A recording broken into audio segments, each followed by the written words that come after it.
Triller gonna have to get bought out. Say again? I said Triller's gonna have to get bought out. No. Well, does it? The way they're going, they're gonna have to get bought out. Does it? I mean, at what point do you get bought out or Oh file for bankruptcy? man. You know what? Yeah. As a tech company, they moving real savage. I mean, this is what lawsuit 4 or 5, maybe more, maybe slightly under, but I mean, it's real. It's too many consistencies behind these lawsuits between artists and or entities surrounding basically the exact same thing, payment issues. Oh, we're gonna get into that. We're definitely gonna get into that. And I can guess why that happens, but I mean, not to say that they the cash money up to 2-2 and 2-3 right now, but that's exactly where I was getting ready to take it. If you want me to keep the $150, that's exactly where I was getting ready to take it. Because I'm like, man, but think about it. If we work, okay. If we work in an industry where you are like, people really do push that whole thing like, hey, I will pay you only on the grounds that if you sue me. And that's a real thing. That's not like a what's the word? That's not like a it's not a game. They yeah, seriously. it's not a game. Like, people really do, they'll really do that. Like, they'll really sit up and say, hey, yeah, I'll pay, kind of like the whole Windy Day Birdman conversation. Like, yeah, I'll pay you, but you got to sue me first. And you're just like, why? And it's just like, unless you do that, I'm not paying you, because at the end of the day, business is all about that bottom line. So it is what it is on that one. What's going on, everybody? It's your man, Hanz Nobe, music producer and co-founder of the music production company Room 380. I'm here with our A&R/project manager, Urban Wavz. Yes, Happy sir. New Year, sir. How you doing? Happy New Year's. I'm good. I'm feeling blessed. About to graduate this year. It's been Are you? interesting journey. Yeah. I'm on my second to last semester. I have 3 classes left. I graduate in the summer. It's the real deal. That's crazy. I graduate. Yeah, man. Oh, okay. Yeah, I heard that playback. I was like, wait a minute, am I hearing myself right now? You about to say Jesus? So how you feel about because you've been telling us about your classes for a while. So how you feel about getting close to graduation? I mean, I feel great about graduating. The market, on the other hand, that's a different conversation. I don't feel amazing about that. Yo, listen, somebody that I know that's in the business got laid off, I think last July. And I was going through, because I was updating some stuff on my Facebook page or whatever, and then I saw, and no disrespect to them, they're watching, but I saw that they were just like, hey, I'm still open for work, so if anyone is hiring. I was like, God, dog, it's crazy. It's real. Listen, I was just telling my wife, I said, oh, well, if I was ever looking to go to Amazon Prime, I don't know if that's going to be the wave right now, because he's like, I didn't know that was an option. I was like, honestly, I'm keeping my situation open, because it's like I study communications and I want to work in music. You know what I'm saying? In the sense that I do this 40, and people say 80 hours. Yeah, 40 to 80 hours over a course of a week to 2 week period on top of everything else I do. But I'm like, in that same situation, reading articles saying they're now cutting off 18,000 roles. It's like, okay. Well, we're going to see how many other situations are going on. I mean, the fruit stand apparently slowed hiring. So I'm like, oh, well, to that music situation. So I'm like, this education path looked like it might be coming sooner and sooner. I end up as a professor in someone's classroom a lot faster than I anticipated. Speaking of which, congratulations on getting hired as an A&R at, is it Meticulous Records? I don't want to, what's the name of the label? With Amora King. Oh, you talking about the Immaculate ones. The Immaculate, damn, my bad. Hey, yo, shout out to Amora King, my apologies, bro. Yeah, so tell us about that, man. Like, you kind of posted about it and went about your business. You didn't tell anybody. Like, you didn't really make an announcement about it. But then, because don't get me wrong. I mean, I try to be very, very cautious. I don't want people thinking like all of a sudden we're about to be the new Universal tomorrow. It's like, where I say we're a grassroots situation in the sense that we have connections, a lot of opportunities and circumstances that we're trying to play to build the market. You know what I'm saying? We're here to do incredible things with incredible people. You know what I'm saying? So from that aspect, no different than what I've done with other industries, other companies, is I'm the administrative arm in that instance. So basically, I'm taking care of the paperwork side, from business to licensing, things of that nature. So if it comes through that side, it's coming through me.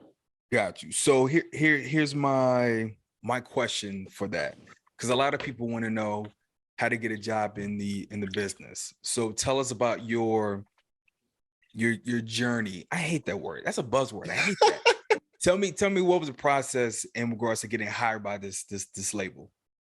So I'll be perfectly honest. Just like they say in the music industry, everything is realistically networking, relationships, and just more so of a, not necessarily who you know or who knows you, but in the combination of who you know, but also what you can do to benefit each other. You know what I'm saying? I've had a relationship with Amore for a while, and we've done other business in this instance. So our collaboration amongst the other individuals that are a part of our organization just made sense. Mm-hmm. Well, so when you say in regards to the providing value, like what was that? Because a lot of people say that, and what I've noticed, so let me give you background into why I'm saying that. So a lot of producers do hit me up. A lot of producers that are just starting out do hit me up like, yo, how'd you get the job with Mark Wynn? How did you do this, that, and the third? You know, how'd you get into Penthouse? And I always say, you know, make sure you provide value. But one time I had to catch myself. I said, I don't really tell that person what that meant. So from your real world experience in working with Amore, like what was that conversation like when he said, you'll be perfect for this? So I can tell you how it works for me with most people that I talk to, because it ironically, once I kind of singularly focused on one thing, works the exact same way every time. So I tell everyone I focus on music business. So once I tell them what I focus on, we tend to walk into a generalized conversation of what that is. By the time we're done with that conversation, they have an understanding of my knowledge base. My knowledge base is what provides value, because in that subtle conversation, they're able to understand what I understand. And we can basically pick and move and say, oh, okay, well, if you have an expertise in this, I need this. That's someone I don't have on my team. So that in itself and creates the intrinsic value that they want to utilize, because 9 times out of 10, when you run any form of an entity, there's more often than not that secretarial role or that administrative role or that accounting role. Someone somewhere is dealing with the business, the numbers, the logistics.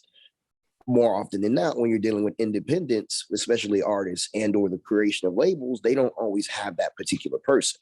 Rather, if it's from a market space area, like they're not in the market, or they just don't particularly know that person, or the big one is, hey, I need a manager. My manager is going to fill that role for me. And it's like, well, be perfectly honest, I'm not your manager, but I can assist you with administrative aspects that your manager could do for you, provided you had one. But in this interest, being that there's so many different facets of managers and role sets, I can now alleviate some things that they would have to do from a business aspect. So they can focus on the personalized as well as booking aspects. So basically, it just assesses those circumstances and says, hey, this is what you need, this business acumen. You also need this knowledge. I can give you this educational value to help you grow, as well as I can do and facilitate this behavior on your behalf. And they're like, that makes perfect sense. So I like where you're going with that. And the reason why I like where you're going with that is you kind of went into details without going, into like the details of your and Amore's conversation. Cause I get some things you have to keep close. But the thing is that I want to dive into is sort of that mind frame of like, hey, this is my, this is general conversation. Okay, cool. What do you need? Okay, cool. This is how I can provide value, or how we can work together. Cause I come across that a lot with artists. I'm kind of dealing with it now. There's an artist, he wants to work with me. He's very eager. He wants to work with me. However, the issue is, okay, cool. We have to make it make sense. I just had this conversation with one of my A&R bros back in New York. And one of the things I was telling him, I was talking about what happened at the end of 2021 when I hit burnout, where basically I was waking up, checking 2 emails, close the laptop, and I was sitting in a dark room for like 3 or 4 hours just staring at the wall. I was just completely burnt. And the reason why I was burnt was I was dealing with too many artists that wanted freebies, or artists who didn't have a lot of knowledge, and then I would put them on game, and it's like, yo, can you be my manager? It's like, that's not how this conversation is supposed to go. Right.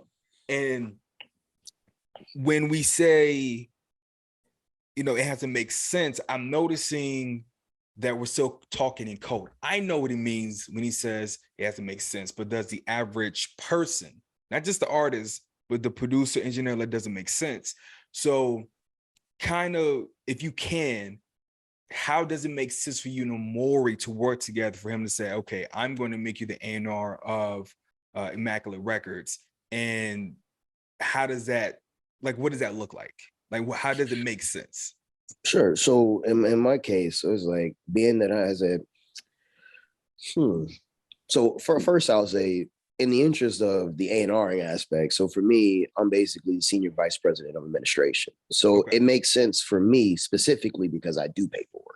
You know what I'm saying? I deal with the business aspect. So from my aspect, that makes sense. I'm always in that conversation, regardless of what the title is. That always makes sense. Right. For me, in the interest of someone else, it's a matter of saying, well, how can I bring your situation one-to-one? Where is your relationship lacking? Okay, right. Is it a publishing situation? Do you need someone to manage your publishing arm? So dealing with, let's say, for example, you're going to laugh, but a song trust, you know what I'm saying? Managing that relationship. Or, I mean, if you have it with Cobalt, you know what I'm saying? If you're like, oh, well, we're attached to Merlin Group. So it's like, okay, well, what does that look like? What do you need from them? How does that happen? What's going on? You know what I'm saying? Basically saying, what paperwork needs to be submitted, what needs to be tracked, where's your financial opportunities, what are you missing, what are you gaining, and someone who can facilitate that conversation. That's where I come in. I'm a researcher, so I'm always willing to go above and beyond to find exactly what needs to be found pertaining to your business structure. And that is beneficial to the people that I work with who don't necessarily have that. Either they do it themselves, thus, they need someone who can take over that for them, which allows them to, facilitate other situations. Yeah, or for someone who may not have known that they needed that to begin with. Now it's like, oh, this makes sense. So, so there's a couple of things I want to touch base on. So let me break down what you were saying. So what you're basically, to make it simple, is, hey, I have this knowledge. This is what I'm good at. This is how I can fit into what you have going on. Does that sound about right? That is it. Okay, so what I want to touch base on in regards to, like, the artists and producers that do watch this and do listen to this, because allegedly, according to my DMs, you guys do. But in regards to you guys that are listening, and gals as well, is when building a team, and I kind of touched base on this when I was working with Jay Daniel, when we were working with him and Major Stage and trying to get the show ready for SOBs out in New York. When you're building a team, how you burn somebody out is you put them in a position, or there's two ways you can burn somebody out. You either put them in a position that they're not good at because they're good at another one, or you put them in a position where they can do the thing that they're good at, but then you add on these other tasks. So I'll give you an example. So I'll give a real world example. So when I was building Jay Daniel's team around him, right? So we had a choreographer, vocal coach that was also doing vocal production. We had background singers. We had some engineers. We had myself, and I was A&R, and also co-producing the live show. Rivers was helping the logistics in regards to, like, make sure everything was copacetic, and also scheduling and everything else, right? And if let's say, for instance, like with Nico, right? So Nico, she sings K-pop, but she was also a background singer for this particular, for one of our particular shows. And so if I did something like, hey, Nico, can you take these songs and pitch them to a whole bunch of playlists and leave that to her? Well, one, that's not her specialty. Two, she may actually try, but then what's going to happen is she's going to realize, oh, great, I have to learn a new skill, and may decide not to do it. And the issue that I notice with people when they're trying to build their team is that they're not focusing on people's specialties, but more just trying to slot them into something. It's really the equivalent of trying to take, like, a center Like if you're trying to build a basketball team, you got a guy that's like 7'1", you already have like other 7-footers. So you're like, well, hey, just go be the point guard. Is like, but can he handle the rock? Does he not like that? Mhm. There's sort of like an art in building your team, and there's a reason why you want to do it slow. Based on my experience, is you don't want to clump people together and say, okay, cool, let's go charge.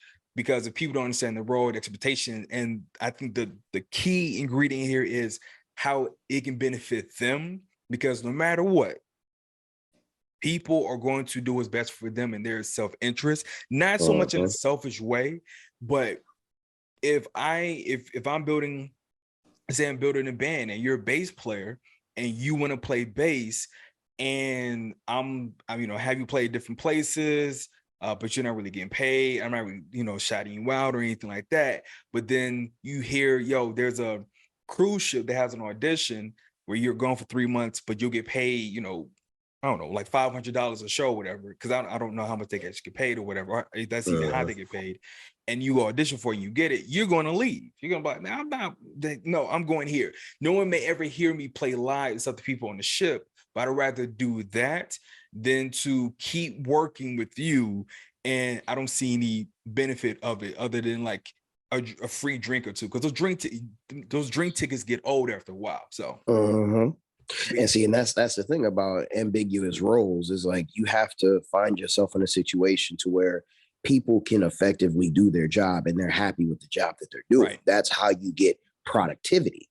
You put people in role sets that they don't want to do, or for that matter, if they find themselves in a role set they don't want to do just for an opportunity that they volunteered for, found out it was more than that they could handle, and they don't know how to back out of it. Right. You're going to end up with negative results. Let me put you on game on something, and it's pretty obvious.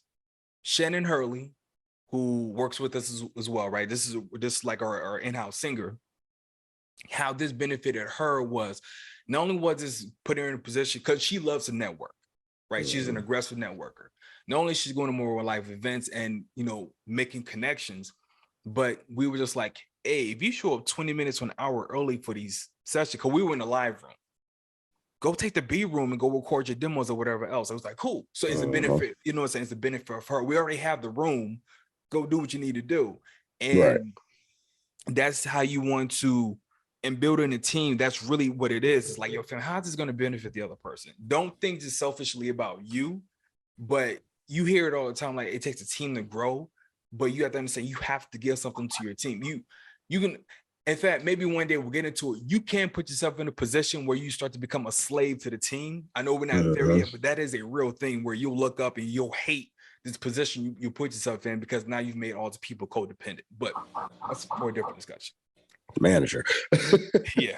Anyway, all right. So there's a couple topics we can touch base on, right? So I want to throw a new one in, and then you let me know. I'm gonna let you take the lead on this one, okay? So we can either talk about this copyright royalty board new rates, because I'm pretty sure a lot of you guys that are listening are excited. We can also dive into Triller on some some stuff again. We can go into that, or we can go into Vivo and TikTok partnering, or here's a fourth one I want to propose to you. I want to propose throwing in the idea of talking about, for artists, why they should or should not sign with a producer. I'll let you pick. Actually, I'm gonna go with 4, because that's interesting. I mean, the other ones, don't get me wrong, the other ones are fire. I mean, they're things that need to be talked about, but that one gives a new wave. Okay. All right, so let me tell this story real quick, and all names will remain anonymous. And this is to respect to all parties, but this is a real life situation, right? So we're working with this artist, super dope, and I actually met this artist like years ago. And how I met this artist was, I was recording my album at the studio that was ran by this music production company. It was actually, I think it was 3 guys, but then it came down to 2. I think something happened with the third guy, where he flipped and they kicked him out. They were like, this is too crazy or whatever. But for any production company or any label, right? In order to move forward, you have to sign an artist so you can put music out so people can hear, like sort of like your wider range of what you can, people have to see, you have to have an artist, right? And so this artist, I think he ran to this production company or this group, right? Production group somewhere, maybe art gallery or whatever, because that's where he likes to frequent. And so, and meshing with them and everything else, he winds up signing with them, right? Things that I think they put out a single or two, things didn't quite work out because the creative direction they wanted to go wasn't exactly what the artist wanted to do. Plus, only that, I think the music production company had some logistical things that they couldn't work out at the time. It's just one of those things where like things just wasn't really panning out. Well, the artist looks up and he's not invited. He's not getting invited to the studio anymore. So he's like, okay, cool. I guess I need to go do something else. He looks up one day and the music production company closed their doors, and with that, they took all their music off DSPs, including his. So his entire catalog that he had with them, the only catalog he had, was now snatched off from the DSPs. So he lost all that music. So he had to start back to square one, right? In that case, and let's start with you. Should it, and I know this is a rare case because I don't hear this too often, but based on your experience, what do you think an artist should do to kind of prevent that from? I know the quick answer is like, well, don't sign. But if you're an artist, you don't have, because think about it. When he signed with this production company / label, he now had a studio, he had an engineer, he had a producer. They were getting him, live shows and stuff like that. So he had that with him in-house. But when the minute they closed the door, they took all his music. But that's no different than a label in that sense. I mean, they own the masters in the fact that they were basically sitting there producing the music and basically footing the bill. I'm assuming that they were dealing with the distribution company, thus they were uploading, thus they were recording all the numbers, thus they were paying out the contract for this stuff to actually remain live. So once that conversation said, hey, we're no longer an applicable situation, you know what I'm saying? It became all right, well, where in the contract does it say that we release this content to you accordingly or you buy it out? I mean, yeah, you may own your literary work in reference to it, but the production and everything else associated to it is a different conversation. So I'm glad you said that, because that actually was like question 5 that I had in my head. So we'll bring that forward. You said something very interesting. You said the production company should have brought forward the option of him being able to buy out his masters, right? Mm-hmm. Are labels or production companies obligated to do that? That depends on what you signed in that contract. I mean, don't get me wrong, there is such thing as a reversion clause, but let's just say what's the reversion clause? Let's just say that your rights pertaining to your music will revert back to you, but you're talking about in a 75-year window. It ain't exactly a hey, you'll get this back tomorrow kind of situation. You're going to want to reversion clause. We have to wait 75 years to get your music back. Yeah, I have to recheck the number. It's been a while since I looked at reversion clauses. I'm fairly certain it's 75 on the market. I have to double check it. So if anybody's in the chat, don't try to crucify me on the number. I'll have to double check again. But it's not one of those you're going to get this back within the next 5-year window kind of situation. What people have to understand when you're talking about copyright ownership, this is the long game. I say when we talk about the aspect of ownership pertaining to, hey, they can own this for the life plus 75 years regarding to the actual ownership itself, like what this actual body of work is retained before we actually say it goes into a public domain. And this stuff can vary depending on the type of work that you're dealing with. You know what I'm saying? Which is why it's very important for people to understand that conversation of ownership and what copyright is. It's just like what we were saying in chat earlier, when we were saying, hey, all of these different investment companies are buying up these catalogs left or right. Well, why? Well, one of the arguments is that streaming isn't paying out accordingly. A lot of the artists are still making their money from shows and or radio. Mm-hmm. So in that situation, if streaming isn't paying out and we're going into a primarily streaming based market, then the circumstance is, well, hey, how many more years do I have left of my catalog being hot? Do I need to do a mass buyout now? sell the catalog, make the millions of dollars that I can make, and then reinvest into something else. I mean, they always say, especially in hip hop, music is just a gateway for you to invest into something else. You make your money on the music and then invest it into other circumstances that create those billions of dollars. Yeah, 100%. Okay. All right, keep going. I don't want to cut you off because you kind of cooking right now. Because I have a whole bunch of questions, but I just keep going. No, I mean, but that's the truth of it. I mean, no different than what we were saying about the article where they're saying, hey, Justin Bieber's pretty much negotiating a deal where he's selling his catalog, publishing and master recordings for 200 million to the same group that he's selling. Apparently last year, Justin Timberlake sold his for 100 million. I mean, you look at the disparity between the two Justins. When's the last time Justin Timberlake dropped a record versus when's the last time Justin Bieber dropped a record?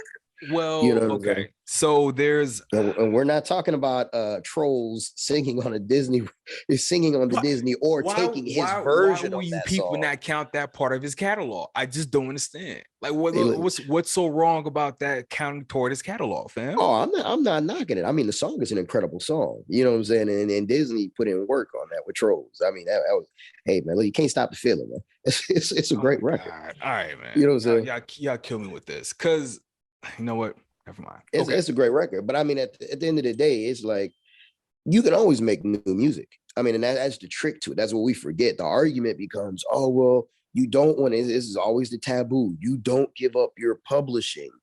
That's always the argument, in the sense that, hey, this is your retainer of money. But now the issue is we aren't dealing with CDs anymore. You know what I'm saying? We're not dealing with digital downloads on 99 cents to 109 on $1. You know what I'm saying? We're dealing with quite literally hay pennies, percentages. And well, now, you know what I'm saying, we just got the whole update with regards to songwriter royalties and the 15% aspect of things. So they're getting more money than ever, but it's still not necessarily what it was. But then you also have these arguments with these streaming services where one, labels are getting sued because, hey, we didn't receive money on these streaming service payouts, and our contract says there's a clause for X, Y, and Z. And then the label argue, no, there isn't. So now we're in a debate of, do these quote unquote commercially successful artists get paid these streaming royalties? Then the other situation is these quote unquote tech companies that are licensing the music from these, which are labels, or for that matter, investment companies. The question in that interest is, how are they actually paying for that license? If it's a blanket license, how is that negotiated in the contract? Is that, you know what I'm saying, is that quantifiable for the artist itself? There's a whole lot of circumstantial areas that's going on right now that's propagating these buyouts, let alone, if I tell people, I say, if you haven't been paying attention, the whole VR conversation is really getting to cook right now in 2023 with the rumor that Apple's about to drop their headset, Facebook's about to drop a new one, Sony's about to drop a new one. So all these investment companies buying catalogs, what are they going to be able to do with those catalogs? License the music to these quote unquote companies and or new VR-based communities that are supposed to drop within the next 2 years. As things are quote unquote becoming the metaverse, and we become quote unquote ready player one in the world, we're still going to need that content, because all we're doing is looking at short form content. And if we get more into the VR space, we're still going to be looking at that short to long form content, but now with a headset on in a more immersive experience, because we can physically feel like we're interacting with that content. So now, you know how you have audio that's supposed to be 360 spatial. Now you have that same spatial feeling, but now you have a whole brain map into this space, and this audio is playing while you're quote unquote experiencing the visual aspects. There's money to be made in that. So of course they're buying up these catalogs. Yeah, that's fine. I want to get back to the Justin Timberlake catalog worth, Justin Bieber part of catalog. If you thought I was just going to let that slide, I wasn't. So, okay. There's just two totally different demographics here. Are they? Yes. I mean, you consider pop and pop. I mean, age aspect, generationally. I consider Justified a version of Blue Eyed Soul. That's me. It's cool if you disagree. I just wanna. Yeah, Future Love, Sex Sound, 2020 Experience. Yeah, you can call that pop. That's fine. But yes, Justin Bieber's catalog is worth more. Like as of right now, sure. But you knows as good as well as I. All it takes is for the right movie, right film, right video game to like put the right song in there, and next you know somebody's catalog is like rehashed and like we see this happen all the time. So true, but the artist isn't getting that rehash. Well, specifically with Justin Bieber because he's selling both controlling interests. Yeah, that's per the article. But you brought up a good point. We said that if they pay out for artists now, and I am still on this whole thing.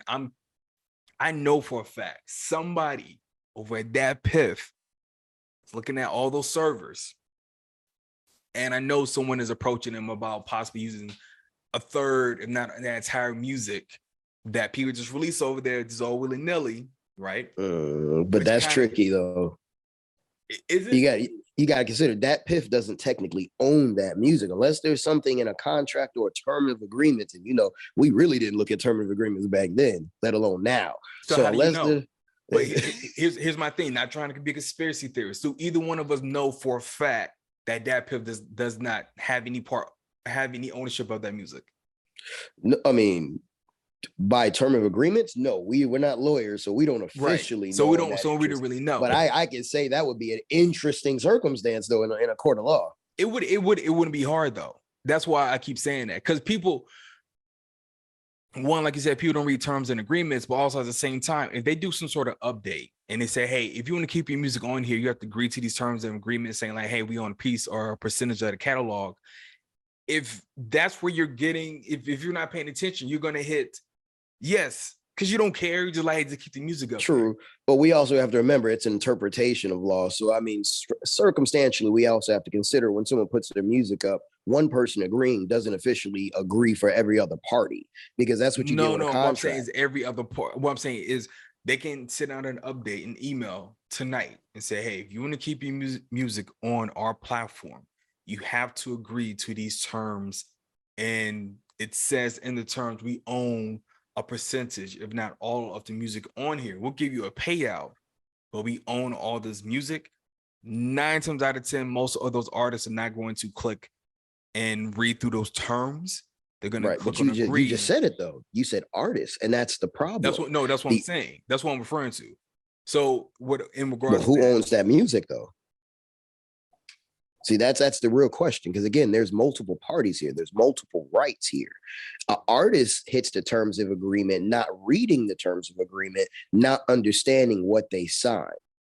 But it's my point still stands if I think about it, because if I'm an artist and I don't read the terms of agreement, like if you talking about like if they pull like beats and like but it's the same thing with sync licensing. Literally, a music supervisor will tell you, hey, you can sign on your behalf, but we still can't go forward with this because we need authorization from party X, Y, and Z. So even if that Piff legally tried to state that by you, the artist, accepting this terms and conditions, we own this, legally they could get sued because the artist has no POE. They have no power of attorney, POA, power of attorney for the other individuals. They can't sign away the other's rights of ownership and say, oh, well, you owe this and give me a payout for the producer, other artists. Let's say if it's a singer and someone wrote the song and they just sang it. So in that interest, they're technically not the quote unquote owner of the music to begin with. You know what I'm saying? They're the public face of it, but they technically do not own anything with regards to the record. Okay. I mean, so that's why I said it becomes a tricky space, because what you can try to do and what can actually happen in an interpretation of law quite literally comes down to the judge you get and their understanding of the legal parameters based on the case law that would be presented prior as examples. Okay. So, all right, fine. That's cool. I will. Okay. That makes sense. That you are one of the people I call for, because like I said, I had a whole mastering IP situation a couple weeks ago that I had to run by. So you are the go-to source for that. I'll still look it up though, but you're probably right. But I also know that these companies would definitely try something slick if they can get away with it. They'll definitely try it. And the question is, what artist is going to catch them? See, that's where the trick becomes, because if it's a private deal, And mind you, how many artists do you know that read trade publications? Let's start with that. I mean, Billboard alone, not even considering all the other different Not just situations artists. that's out there. Let's just say all around, like most people in the, I could say for sure, most people in the industry don't read trade publications. I've been in some rooms and I've said some stuff and it's like, oh, really? It's just like, fam, you know. So, but also at the same time, I need to recognize that I'm a geek for this stuff. So I'm naturally gonna pick up on some things that most people wouldn't. So I wouldn't say I'm a good barometer for that. Yeah. Like I'm like I actually read through Billboard and look up the terms, and like everyone's not doing that. But that's the reason why a lot of people complain about different things that's happening. It's like, well, if you're not paying attention to what's happening behind the scenes versus what you just see publicly happening, oh, your favorite artist just dropped a new record, then yeah, you're going to be upset when your money gets shifted around because you didn't know the company you were with all of a sudden got ate up by big shark company over here. Or you didn't know, oh, wait, what's happening? You said, what changed in rights management? And I didn't do what in a timely manner? So now I'm losing out on how many millions of dollars? How do I fix it? Oh, well, you got a short window called tomorrow because this happened 5 months ago. Holy crap. You know what I'm saying? I mean, it's a matter of you own a business, you got to do your due diligence to figure out what's happening with regards to your industry. That is the biggest thing ever. You got to know what's going on in your industry. It's no different than you look at stocks. People who look at stocks, they research all the time. They have all different types of emails or magazines or whatever that's coming into the conversation. Even if you're not a professional day trader, you're generally just reading just to understand what's happening because you're simply putting your money into a situation. And for most people, they don't have money to lose. Even if it's $5, $10, $15, $20, you don't want to all of a sudden see your $20 disappear overnight and you don't know what happened. Yeah. You know what I'm saying? So isn't that same behavior? Yeah. Okay. We'll leave it at that. But I guess to kind of wrap it up, let me since you took the lead on this podcast, let me do the closing word. Okay.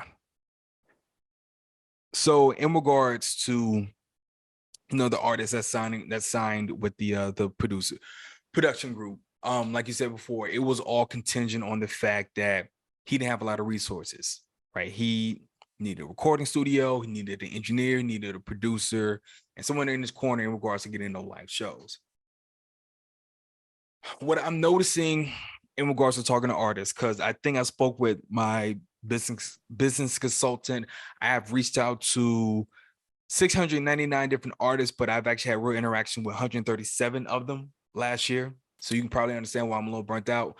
But the overall thing that I see all the time is the artists are still, and producers as well. I'm going to keep saying that as well, because I don't know where, somewhere along the line, producers thought they lost the leverage and forgot that they are the ignition, they're the transmission for a lot of this stuff. So there's still a lot of, I'm waiting on the artist to do something. It's like, but you're the producer. Why are you should have your own, but that's a different. Producers got called beat makers and it just went to hell. Yeah. A shout out to Rick, gosh, what's wrong with you? Rick Flair, that said that a beat maker needs to make a beat, but a producer never has to make a beat to be a producer, right? So that should kill that conversation. But in this game, this industry, this business, whatever you want to call it, it's all about how resourceful are you? Let me make this as simple as possible. The less resourceful you are, the less leverage you have in a conversation. So if you're an artist and you're like, I'm dope, but you have nowhere to record, you don't have your own producer, you don't have your own engineer, you don't have your own booking agent, you don't have all these things where you can sort of insulate yourself and really move forward, and you're just out here, but you lose your leverage. And so I give an example. So one of the conversation I had with one of my producer homies back in Germany, he was like, yeah, I was talking to this artist, and then when I was trying to pivot the conversation to him paying for beats, his pushback was, well, I can just get beats from my producer. He said, but bro, I didn't know what to say. And I was like, oh, there's plenty to say from there. And this is, so let me say this. If you're a producer, and this is game you should be paying for, but I'll tell you now. If you're a producer and you're talking with an artist, and the artist says something like, well, I can just get beats from my producer, you as a producer should be able to talk about the value you provide. Like, hey, I have my recording studio, I have my own sound, I have this, I have third, da, da, da. You should be able to provide so much value within that conversation that it would sound dumb for them not to hire you. That's really like, if you want to know like the game that I'm putting on Facebook for everybody to see and all DSPs, that's really what it is. And if you're an artist and you want to keep some of that leverage, you have to go out and get your own. If you are not thinking in the terms of building your own infrastructure, whatever that may look like, then you can't complain about someone charging you for something that you don't have. You can't complain about someone saying, okay, well, I want the percentage of this and this and this if you don't provide anything. It kind of goes back to the earlier in the conversation when I said the whole thing about like, it has to make sense. That's what the person means. It's, hey, what am I getting out of this? I'll work with you, but what am I getting out of this? And if the only thing you can say is like, well, I'll put you on my social media, ladies and gentlemen, I'm here to tell you that if you say that, like, the conversation is over. There are publicists now you can get for $30 an hour. You can get a publicist for $700 a month. I've even seen prices as low as $250. So that's done. Like, we don't need your social media numbers. We know that a lot of these numbers are inflated, that they're not real. That's not going to bring any ROI, right? So I say all this, if you're an artist and you're listening, work on building your own infrastructure, and then you'll be able to move forward. If you don't have that and it has to make sense for somebody, just be willing to work with somebody in regards to what they're looking for. If they're looking for exposure, be able to provide something rather than I'll just post you on my Instagram. That doesn't do anything. Like, you're not giving me numbers. What's the real ROI? And if you approach it from that standpoint, then negotiation part becomes much easier, and you'll understand that it's about partnering and collabing truly rather than, whatever else. So True story. But that is it. That's all I got, man. That's all I got. But yeah, this is episode. Did I say what episode this is? 46. Yeah, this is episode 46. Actually, I'm gonna say something that you said last year, man, and that will stand the test of time for cats. If you are an artist, learn how to be a professional songwriter. You know what I'm saying? Do the other side of the job. If you are a beat maker, learn how to be a producer or an engineer. Learn how to do the other side of that job. Han's been telling you since day one, when you want to create value and you only have this one skill set, learn that other skill set. That's going to give you that value that you're missing. All right, let me say this to them. I'm gonna wrap this up. And I hope this doesn't come off as I guess vain or whatever else. Oh, what's the word? I hope it doesn't come across arrogant to the class I started with of artists, right?